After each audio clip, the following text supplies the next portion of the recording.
ఇప్పుడు నిజంగానే మరి తల్లిదండ్రులు అందరూ కూడా విపరీతంగా బాధపడుతున్నటువంటి పరిస్థితి మనం చూస్తూ ఉన్నాం. సో ప్రభుత్వం ఏంటంటే మీరు ఆత్మహత్యలు చేసుకోకండి, మీకు ఉద్యోగ అవకాశాలు మంచిగా మెండుగా ఉన్నాయి, తెలంగాణలో 2 లక్షలు ఇస్తాం అన్నప్పుడు మన తెలంగాణలో ఉన్నటువంటి విద్యార్థుల్ని, మన తెలంగాణ ఉన్నటువంటి నిరుద్యోగుల్ని పట్టించుకోకుండా మీరన్నట్టుగా ఆంధ్ర సంబంధించినటువంటి వాళ్ళు ఫేక్ సర్టిఫికెట్లు పెట్టుకుని వచ్చిన వాళ్ళకి న్యాయం చేస్తుందంటే ఎక్కడ లోపం జరుగుతుందంటారు? యాక్చువల్గా నీట్లో లాంగ్ టర్మ్ వెళ్ళి మంచి మార్కులు రాకపోవడంతో తెలంగాణలో ఇప్పటికీ 4 ఆత్మహత్య చేసుకున్నారు. జగిత్యాల జిల్లాలో ఒకరు, మిగతా జిల్లాలో ఒకరు. వాస్తవానికి భారతదేశంలో ఎక్కడ కూడా ఇన్ని మెడికల్ కాలేజీలు లేవు తెలంగాణలో ఉన్నట్టు. కానీ ఈ తెలంగాణలో ఇన్ని మెడికల్ కాలేజీలు ఉండడంతో సామాన్య విద్యార్థులకు, సామాన్య ప్రజలకు డాక్టర్ విద్య అందుబాటులోకి వచ్చింది, అంటే డాక్టర్ అయ్యే ఒక అవకాశం వచ్చిందని భావించారు. కానీ ఇప్పుడు ఈ ప్రభుత్వం చేస్తున్న తీరుతోని అందుబాటులోకి వచ్చిన ప్రభుత్వ విద్య కార్పొరేట్ విద్యగా మారబోతుంది. ఎందుకంటే మంచి తక్కువ మార్కులు వచ్చిన పిల్లలు ఈరోజు ప్రభుత్వ కాలేజీలలో ఉచిత సీట్, ఏ క్యాట్ సీట్ వస్తాయని భావించారు. కానీ గత సంవత్సరం అసలు ఇక్కడ ఈ ప్రాంతంలో అంటే తెలంగాణలో చదవడం లేదు, అదేవిధంగా దేశంలోనే ఇక్కడ చదవలే, అసలు భారతదేశంలో చదవలే. భారతదేశంలో చదవని 8 మంది విద్యార్థులకు మెడికల్ సీట్లు ఇచ్చారు. ఎట్లా ఇస్తారండి? ఎట్లా ఇస్తారు? అదెక్కడ న్యాయము? ఇప్పుడు నువ్వు ఉద్యోగం ఇవ్వాలన్నా స్టడీ సర్టిఫికేట్ తీసుకుంటావు కదా, తెలంగాణలో చదివినని, ఇండియాలో చదివినని. అసలు ఇండియాలోనే చదవలేదు, మొత్తానికి ఇండియాలోనే చదవని 8 మంది విద్యార్థులకు ఏ విధంగా మీరు ఇచ్చిర్రు? అంటే మీరు విద్యను కాదు, అంటే నేను చిన్నప్పుడు గతంలో మెడికల్ సీట్లు అమ్ముకుంటున్నారు అని విన్నాము.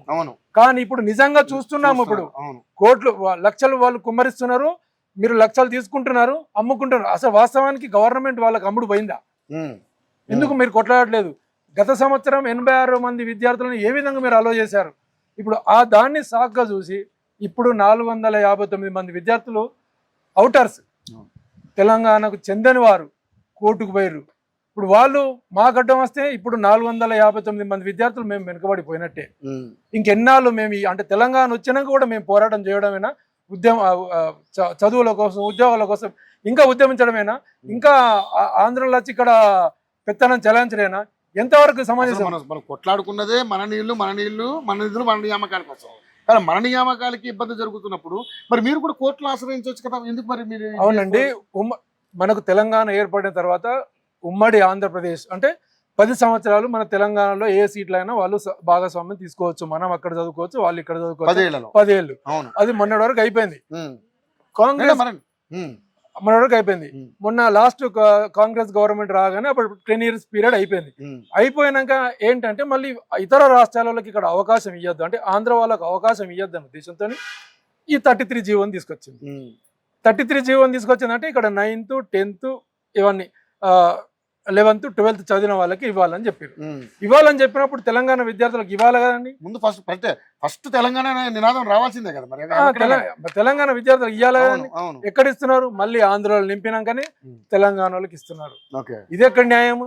అంటే డబ్బు పెట్టే స్తోమత కూడా మా దగ్గర లేదు. కొందరు గవర్నమెంట్ కాలేజీలో చదువుకొని ర్యాంకులు కొట్టారు, కొందరు ఫస్ట్ టైం ఇంటర్మీడియట్ చదివి ర్యాంకులు కొట్టారు.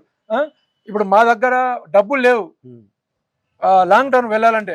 ఇప్పుడు కొందరేమో 3 సార్లు 4 సార్లు పోయి ఇక పెట్టే పరిస్థితి లేదు. ఎట్లా? కాబట్టి ఇప్పటికైనా ప్రభుత్వం కళ్ళు తెరిచి సుప్రీంకోర్టులో ఖచ్చితంగా వాదించి జీవో నెంబర్ 33ను ఖచ్చితంగా అమలు చేసి తెలంగాణ వైద్య విద్యార్థులకు, పేద వైద్య విద్యార్థులను ఆదుకోవాలని డిమాండ్ చేస్తున్నాం.